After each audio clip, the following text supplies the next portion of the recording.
Our next speaker will be Arnie Buss, another seasoned speaker. He's been a member of Toastmasters since 1998 and has achieved the rank of Distinguished Toastmaster.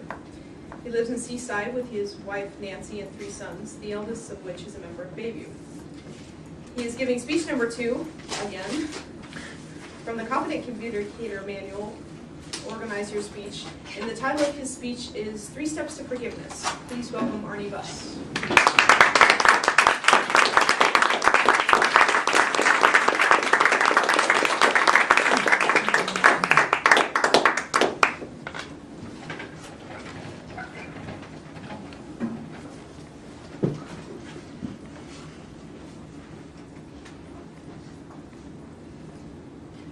Has anybody ever done something to you so terrible that you felt you could never forgive them?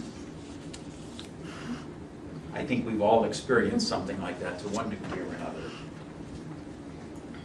They say that to err is human, to forgive is divine. You say, well, I'm not divine, so the heck with that. And yet, all the time, in every relationship that we have, whether it's an intimate one, or just a friendship, or even a casual acquaintance, things happen that the other person does we really don't like. Forgiveness is an essential part of every relationship.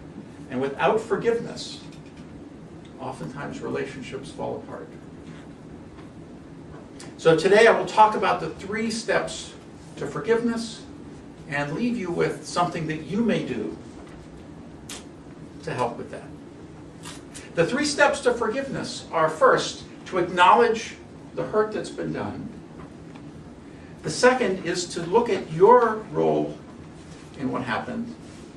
And the third step is to let it go. They say that withholding forgiveness is like drinking poison and hoping the other person is going to die. The first step to forgiveness is to acknowledge the hurt that's been done.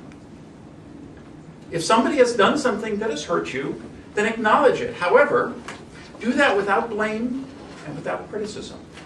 One useful way to do that is to eliminate the word you or the other person's name when you do this. Writing it down often helps. But you're only allowed to use the word I.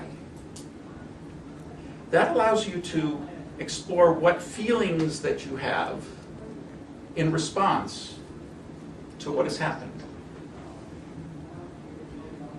One example of that with my wife, of course, is that she tends to be a little late for things. So sometimes I'm in a real hurry, and I really want to get going, and I don't want to be late. And she's taking her time, wants to have everything perfect, and that just bugs the heck out of us. But that's my problem, how I respond to that. So I have a choice here. I can accept her as who she is, or I can hold on to the resentment. If I hold on to the resentment, then usually the night is ruined. Because I'm sitting there, she is awful, how could she do this? Instead, I can acknowledge my own feelings, which are embarrassment, shame over being late, maybe feeling I'm being judged for not being punctual. But those are my feelings. So the first step in forgiveness is to acknowledge how you feel and how what has been done has affected you without pointing the finger at the other person. The second step is to look at the role that I have played in this. Because no matter what it may seem, in every relationship, there are 2 sides. And in every hurt that occurs, there is a role that I have to play.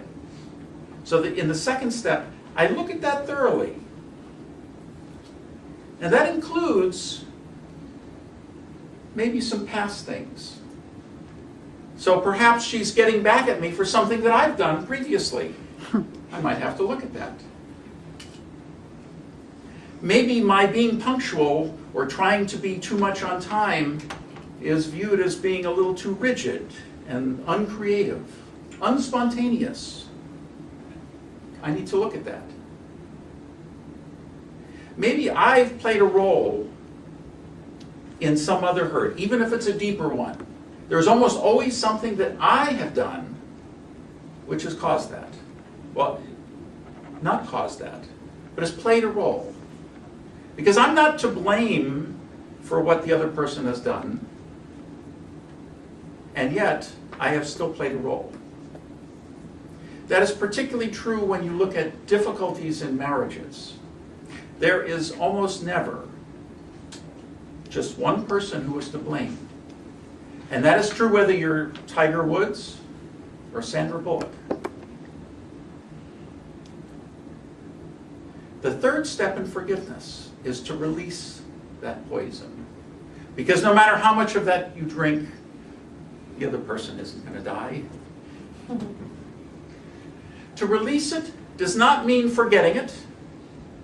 It doesn't mean allowing it to continue, because that's being a doormat. It means understanding very clearly and perhaps communicating it. What is acceptable and what is not acceptable to you? There are ways of communicating that, which I will explain in a later speech. To forgive does not necessarily mean to forget.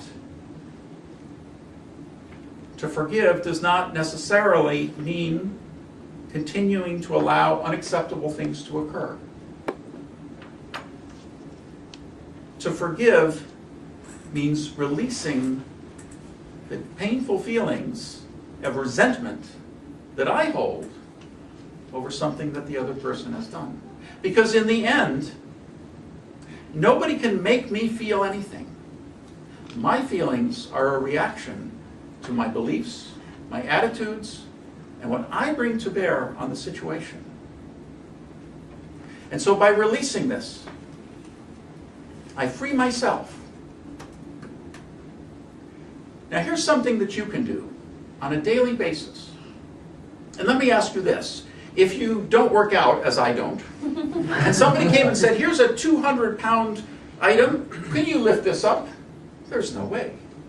Now, if you were to ask my son, who works out on a regular basis, he would just flip it to no end. What is the difference? He regularly exercises. Forgiveness is a muscle that we can exercise. So every day, to a person in your life, find something small that they have done that really bugs you, and forgive them.